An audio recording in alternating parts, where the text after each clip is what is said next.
بسم اللہ الرحمن الرحیم۔ السلام علیکم۔ کیا آپ نے کبھی ایسا وقت دیکھا ہے جب ہر دروازہ آپ کے لیے بند ہو جائے، تعلیم مکمل کرنے کے باوجود نوکری نہ ملے، گھر کے حالات دن بدن خراب ہوتے جائیں اور ہر رات سوتے وقت صرف ایک ہی سوال ذہن میں آئے، یا اللہ آخر میری دعا کب قبول ہوگی؟ میں بھی ایسے ہی حالات سے گزرا تھا۔ یہ میری اپنی کہانی ہے، ایک ایسی کہانی جس میں بے روزگاری تھی، آنسو تھے، مایوسی تھی، لیکن پھر اللہ نے میری زندگی میں ایسا موڑ دیا جس کا میں نے کبھی تصور بھی نہیں کیا تھا۔ آخر ایسا کیا ہوا؟ آئیے میری کہانی سنیے۔ میرا نام حارث ہے۔ چند ماہ پہلے ہی میں نے اپنی تعلیم مکمل کی تھی۔ جب میں نے آخری امتحان دیا تو مجھے پورا یقین تھا کہ اب میری زندگی بدل جائے گی۔ میں نے خواب دیکھ رکھے تھے کہ اچھی نوکری کروں گا، اپنے ابو کا سہارا بنوں گا، امی کی ہر خواہش پوری کروں گا اور گھر کے حالات بہتر کر دوں گا۔ لیکن میں نہیں جانتا تھا کہ اصل امتحان تو ڈگری ملنے کے بعد شروع ہوگا۔ ہر صبح میں فجر کی نماز ادا کرتا، امی سے دعا کرواتا، اپنی سی وی اور فائل اٹھاتا اور نوکری کی تلاش میں نکل جاتا۔ ہر روز دل میں یہی امید ہوتی کہ شاید آج اللہ میرے لیے کوئی دروازہ کھول دے۔ میں ایک دفتر سے دوسرے دفتر جاتا، ایک کمپنی سے دوسری کمپنی، ہر جگہ ایک ہی جواب ملتا: اس وقت ویکینسی نہیں ہے۔ کبھی کہتے آپ کا تجربہ کم ہے، اور کبھی مسکرا کر کہتے ہم آپ کو کال کر دیں گے۔ شروع میں مجھے اس جملے سے امید بند جاتی تھی۔ میں موبائل ہر وقت اپنے ساتھ رکھتا، ہر رنگ پر دل زور سے دھڑکنے لگتا، لیکن آہستہ آہستہ مجھے سمجھ آ گیا کہ یہ کال شاید کبھی نہیں آئے گی۔ جب شام کو خالی ہاتھ گھر واپس آتا تو امی ہمیشہ مسکرا کر دروازہ کھولتی۔ وہ کبھی نہیں پوچھتی کہ نوکری ملی یا نہیں، شاید وہ میرے چہرے سے ہی جواب پڑھ لیا کرتی تھی۔ میرے ابو کافی عرصے سے بیمار تھے۔ وہ پہلے محنت مزدوری کرتے تھے مگر بیماری نے ان کے جسم سے طاقت چھین لی تھی۔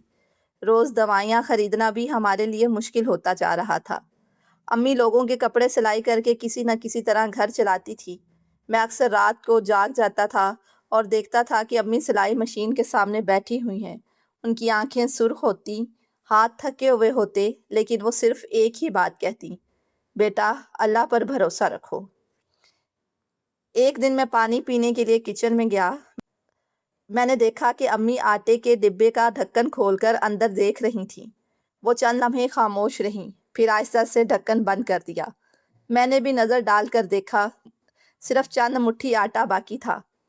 اس دن پہلی بار مجھے محسوس ہوا کہ میں صرف بے روزگار نہیں بلکہ اپنے والدین کی آزمائش بھی بن گیا ہوں۔ میں خاموشی سے اپنے کمرے میں چلا گیا اور بہت دیر تک روتا رہا۔ وقت گزرتا گیا، محلے والے بھی سوال کرنے لگے: ارے حارث، ابھی تک نوکری نہیں ملی؟ اتنی پڑھائی کا کیا فائدہ ہوا؟ ہمارے فلاں لڑکے کو تو فوراً جاب مل گئی تھی۔ میں ہر بار صرف مسکرا دیتا، لیکن اندر سے میرا دل ٹوٹ رہا تھا۔ ایک صبح اچانک میرے موبائل پر ایک کمپنی کی کال آئی۔ انہوں نے مجھے انٹرویو کے لیے بلایا۔ کئی مہینوں بعد پہلی بار میرے چہرے پر خوشی آئی۔ امی نے میرے لیے دعا کی، ابو نے کانپتے ہاتھوں سے میرے سر پر ہاتھ رکھا اور کہا: اللہ تمہیں کامیاب کرے بیٹا۔ میں پورے اعتماد کے ساتھ انٹرویو دینے گیا۔ مجھے لگا اس بار سب کچھ بدل جائے گا۔ انٹرویو بھی اچھا ہوا۔ واپس آتے ہوئے میرے دل میں امید تھی کہ شاید اب میری دعائیں قبول ہونے والی ہیں۔ میں پورا ہفتہ موبائل ہاتھ میں لیے بیٹھا رہا۔ ہر نوٹیفیکیشن پر دل دھڑک اٹھتا، لیکن ایک شام میرے موبائل پر صرف ایک ای میل آئی: ہمیں افسوس ہے کہ اس ویکینسی کے لیے کسی اور امیدوار کا انتخاب کیا گیا ہے۔ میں کافی دیر تک اس سکرین کو دیکھتا رہا، پھر موبائل بند کیا اور خاموشی سے چھت کی طرف دیکھنے لگا۔ اس دن پہلی بار میرے دل میں یہ خیال آیا: یا اللہ، کیا میری قسمت میں واقعی نوکری نہیں لکھی؟ اس رات سب سو گئے، لیکن میری آنکھوں سے نیند غائب تھی۔ میں نے وضو کیا، جائے نماز بچھائی اور سجدے میں گر گیا۔ میرے آنسو زمین پر گر رہے تھے۔ میں بار بار صرف ایک ہی دعا کر رہا تھا: یا اللہ، میں تھک گیا ہوں۔ اگر میرے لیے رزق کے دروازے بند ہیں تو مجھے وہ راستہ دکھا جو مجھے تیری رحمت تک پہنچا دے۔ میں خالی ہاتھ واپس نہیں جانا چاہتا، مجھے اپنی طرف لوٹا لے۔ مجھے بالکل اندازہ نہیں تھا کہ اگلی صبح فجر کی نماز کے بعد مسجد میں ہونے والی ایک مختصر سی ملاقات میری پوری زندگی کا رخ بدل دے گی۔ اگلی صبح میں فجر کی نماز کے لیے مسجد گیا۔ نماز ختم ہوئی تو سب لوگ اپنے اپنے گھروں کو چلے گئے، مگر میرا دل مسجد سے اٹھنے کو تیار نہیں تھا۔ میں ایک کونے میں خاموش بیٹھا تھا، میرے چہرے پر مایوسی صاف نظر آ رہی تھی۔ اتنے میں مسجد کے ایک بزرگ حاجی عبدالرحمن صاحب میرے قریب آ کر بیٹھ گئے۔ انہوں نے میرے کندھے پر ہاتھ رکھا اور محبت سے پوچھا، بیٹا، کئی دنوں سے دیکھ رہا ہوں تم بہت پریشان ہو، کیا بات ہے؟ پتہ نہیں کیوں ان کے یہ چند الفاظ سنتے ہی میرا ضبط ٹوٹ گیا، میری آنکھوں سے آنسو بہنے لگے۔ میں نے کہا، حاجی صاحب، میں 1 سال سے بے روزگار ہوں، ہر جگہ نوکری کے لیے جاتا ہوں لیکن ہر بار ناکامی ملتی ہے۔ ابو بیمار ہیں، امی سلائی کر کے گھر چلا رہی ہیں اور مجھے لگتا ہے جیسے میں اپنے ہی گھر والوں پر بوجھ بن گیا ہوں۔ انہوں نے میری پوری بات خاموشی سے سنی، پھر مسکرا کر بولے، بیٹا، تم نے دنیا کے بہت دروازے کھٹکھٹائے ہیں، اب کچھ عرصہ اللہ کے دروازے پر بھی مسلسل کھڑے ہو جاؤ، وہ کبھی اپنے بندے کو خالی ہاتھ نہیں لوٹاتا۔ یہ جملہ سیدھا میرے دل میں اتر گیا۔ حاجی صاحب نے اپنی جیب سے ایک چھوٹا سا قرآن مجید نکالا۔ انہوں نے سورہ نوح کی آیات کا مفہوم سنایا کہ اللہ تعالیٰ فرماتا ہے، اپنے رب سے معافی مانگو، بے شک وہ بہت بخشنے والا ہے، وہ تم پر آسمان سے خوب بارش برسائے گا، تمہیں مال و دولت سے نوازے گا، تمہارے لیے باغ اور نہریں عطا کرے گا۔ پھر انہوں نے میری طرف دیکھا اور کہا، بیٹا، ایک بات ہمیشہ یاد رکھنا، استغفار کوئی جادو نہیں کہ آج پڑھو اور کل نوکری مل جائے۔ استغفار انسان کو اللہ کے قریب کرتا ہے، دل کو پاک کرتا ہے اور پھر اللہ اپنے بندے کے لیے ایسے راستے کھول دیتا ہے جن کا وہ تصور بھی نہیں کر سکتا۔ یہ الفاظ سن کر میرے دل میں ایک نئی امید پیدا ہوئی۔ اس دن جب میں گھر واپس آیا تو میں نے اپنی زندگی بدلنے کا فیصلہ کر لیا۔ میں نے اپنی پرانی ڈائری نکالی اور پہلے صفحے پر لکھا، آج سے میں مایوسی نہیں، اللہ پر بھروسہ کروں گا۔ اس کے بعد میں نے اپنے لیے ایک معمول بنایا، 5 وقت نماز، روزانہ کثرت سے استغفار، والدین کی خدمت، روزگار کی مسلسل تلاش، اپنی صلاحیتوں میں اضافہ۔ میں نے خود سے وعدہ کیا کہ صرف دعا نہیں کروں گا بلکہ پہلے سے زیادہ محنت بھی کروں گا۔ میں نے اپنا سی وی دوبارہ بنایا، نئی سکلز سیکھنا شروع کی، جہاں بھی کوئی نوکری نظر آتی فوراً درخواست بھیج دیتا۔ 1 ہفتہ گزر گیا، پھر دوسرا، پھر تیسرا، لیکن حالات ویسے ہی رہے، نہ کوئی فون آیا، نہ کوئی انٹرویو اور نہ ہی کوئی خوشخبری۔ ایک شام میں بہت مایوس بیٹھا تھا، میرے دل میں عجیب عجیب خیال آنے لگے، کیا واقعی کچھ بدلے گا؟ شاید میری قسمت ہی خراب ہے۔ یہ وسوسے میرے دل کو کمزور کر رہے تھے، مگر اسی لمحے مجھے حاجی عبدالرحمن صاحب کی بات یاد آ گئی، اللہ صرف تمہاری دعا نہیں دیکھتا، تمہارا صبر بھی دیکھتا ہے۔ میں فوراً اٹھا، وضو کیا، 2 رکعت نفل ادا کیے اور پہلے سے بھی زیادہ عاجزی کے ساتھ استغفار کرنے لگا۔ چند دن بعد امی میرے پاس آئیں اور بولیں، بیٹا، عجیب بات ہے، ہمارے حالات تو ابھی بھی مشکل ہیں، مگر نہ جانے کیوں میرے دل کو پہلے سے زیادہ سکون محسوس ہو رہا ہے۔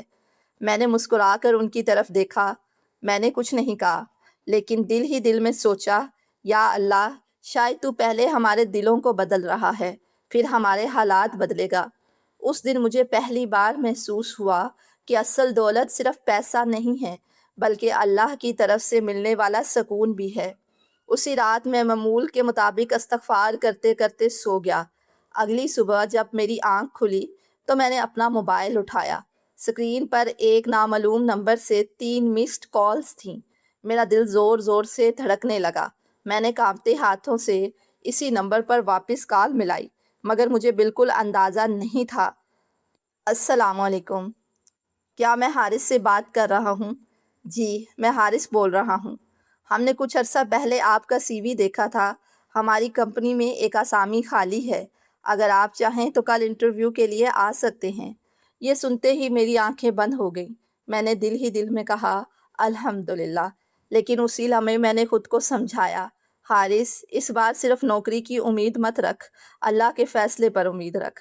اگلی صبح میں نے فجر کی نماز ادا کی، کافی دیر تک استغفار کرتا رہا، پھر میں نے دعا کی، یا اللہ، اگر یہ میرے لیے بہتر ہے تو آسان کر دے، اور اگر بہتر نہیں ہے تو میرے دل کو اپنے فیصلے پر راضی کر دے۔ یہ دعا کر کے میں گھر سے نکل گیا۔ راستے میں پہلی بار مجھے عجیب سا سکون محسوس ہو رہا تھا۔ پہلے ہر انٹرویو سے پہلے میں بہت گھبرا جاتا تھا، لیکن آج میرا دل مطمئن تھا۔ مجھے لگ رہا تھا کہ میں نتیجے کے لیے نہیں، صرف اپنی ذمہ داری پوری کرنے جا رہا ہوں۔ انٹرویو شروع ہوا، سب کچھ ٹھیک چل رہا تھا۔ اچانک ایک افسر نے مجھ سے پوچھا، حارث، تم 1 سال سے بے روزگار ہو، ہمیں کیوں لگے کہ تم اس کمپنی کے لیے صحیح انتخاب ہو؟ یہ سوال سن کر چند لمحوں کے لیے میں خاموش ہو گیا۔ پھر میں نے مسکرا کر جواب دیا، سر، 1 سال میں نے صرف انتظار نہیں کیا، میں نے نئی سکلز سیکھیں، اپنے آپ کو بہتر بنایا اور ہر ناکامی سے کچھ نہ کچھ سیکھا ہے۔ اگر مجھے موقع ملا تو میں اپنی محنت سے آپ کو مایوس نہیں کروں گا۔ میری بات سن کر وہ خاموشی سے سر ہلانے لگے۔ انٹرویو ختم ہو گیا۔ میں باہر آ کر بینچ پر بیٹھ گیا۔ ہاتھوں میں موبائل تھا، لیکن اس بار میں ہر 5 منٹ بعد سکرین نہیں دیکھ رہا تھا۔ میں نے آسمان کی طرف دیکھا اور آہستہ سے کہا، یا اللہ، اب فیصلہ تیرے ہاتھ میں ہے، میں راضی ہوں، چاہے جو بھی ہو۔ یہ الفاظ کہتے ہوئے مجھے ایسا سکون ملا جو شاید مجھے زندگی میں پہلے کبھی محسوس نہیں ہوا تھا۔ گھر پہنچا تو امی نے فوراً پوچھا، بیٹا انٹرویو کیسا رہا؟ میں نے مسکرا کر کہا، الحمدللہ، میں نے اپنی پوری کوشش کی ہے۔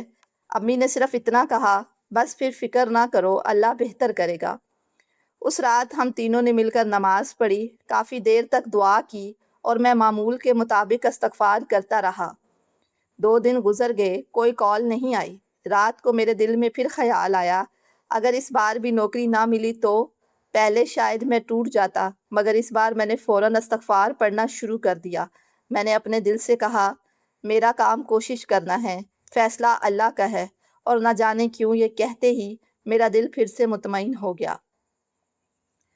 تیسرے دن شام کے وقت میں اپنے کمرے میں بیٹھا سی وی اپ ڈیٹ کر رہا تھا۔ اچانک موبائل بجنے لگا۔ میں نے دیکھا وہی کمپنی تھی۔ میرا دل اتنی تیزی سے دھڑکنے لگا کہ مجھے اپنی سانسوں کی آواز سنائی دینے لگی۔ میں نے فون اٹھایا۔ دوسری طرف سے آواز آئی، حارث صاحب، ہم نے آپ کے بارے میں فیصلہ کر لیا ہے۔ میں نے بے اختیار اپنی آنکھیں بند کر لی۔ میرے ہاتھ کانپ رہے تھے اور میرے دل میں صرف ایک ہی دعا تھی، یا اللہ، جو بھی فیصلہ ہو، مجھے اپنے فیصلے پر راضی رکھ۔ فون پر چند لمحوں کی خاموشی چھا گئی اور پھر اگلے الفاظ میری زندگی بدلنے والے تھے۔ فون پر دوسری طرف ایک لمحے کی خاموشی چھا گئی، پھر آواز آئی، مبارک ہو حارث صاحب، آپ کو ہماری کمپنی میں جاب کے لیے سلیکٹ کر لیا گیا ہے، آپ کل سے جوائن کر سکتے ہیں۔ ایک لمحے کے لیے مجھے یقین ہی نہیں آیا۔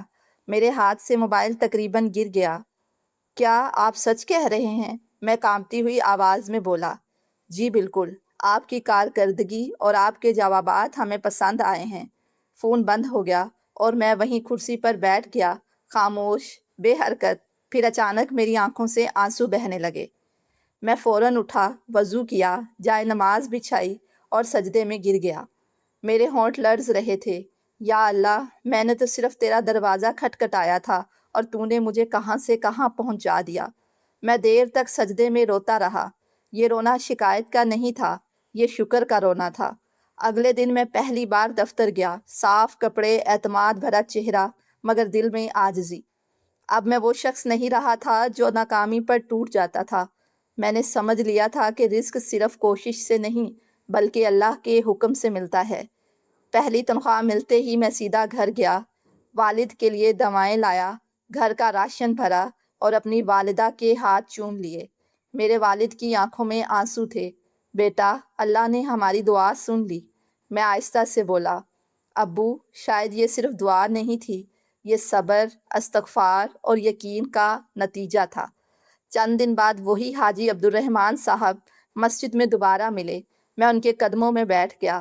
حاجی صاحب، آپ نے جو کہا تھا وہ سچ ثابت ہو گیا۔ وہ مسکرائے، بیٹا، میں نے کچھ نہیں کیا، میں نے صرف تمہیں اللہ کا راستہ یاد دلایا تھا، اصل کام اللہ نے کیا ہے۔ پھر انہوں نے آہستہ سے کہا، یاد رکھو، استغفار جادو نہیں ہے، یہ دل کی صفائی ہے۔ یہ جب دل صاف ہو جاتا ہے تو اللہ اپنے بندے کے لیے راستے کھول دیتا ہے۔ اب میں بدل چکا تھا، نہ صرف میرے حالات بلکہ میری سوچ بھی۔ اب میں جان چکا تھا ناکامی ہمیشہ انکار نہیں ہوتی، تاخیر ہمیشہ رد نہیں ہوتی، اور دعا کبھی ضائع نہیں ہوتی۔ آج بھی میں ہر فجر کے بعد مسجد جاتا ہوں اور وہی الفاظ دہراتا ہوں، استغفر اللہ، استغفر اللہ، استغفر اللہ۔ لیکن اب یہ الفاظ مجبور انسان کے نہیں بلکہ شکر گزار دل کے ہیں۔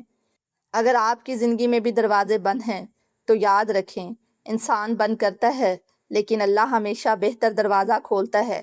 بس شرط یہ ہے کہ آپ اس کے سامنے جھک جائیں، دل سے، یقین سے اور استغفار کے ساتھ۔ ماشاءاللہ۔ اگر آپ کو یہ کہانی اچھی لگی ہو تو ویڈیو کو لائک کر دیجئے، اور اگر آپ چینل پر نئے ہیں تو چینل کو سبسکرائب کرنا مت بھولیے گا، اور اسے دوسروں کے ساتھ صدقہ جاریہ سمجھ کر شیئر کیجئے۔ اپنی خصوصی دعاؤں میں یاد رکھیے گا۔ اللہ آپ سب کا حامی و ناصر ہو۔ اللہ حافظ۔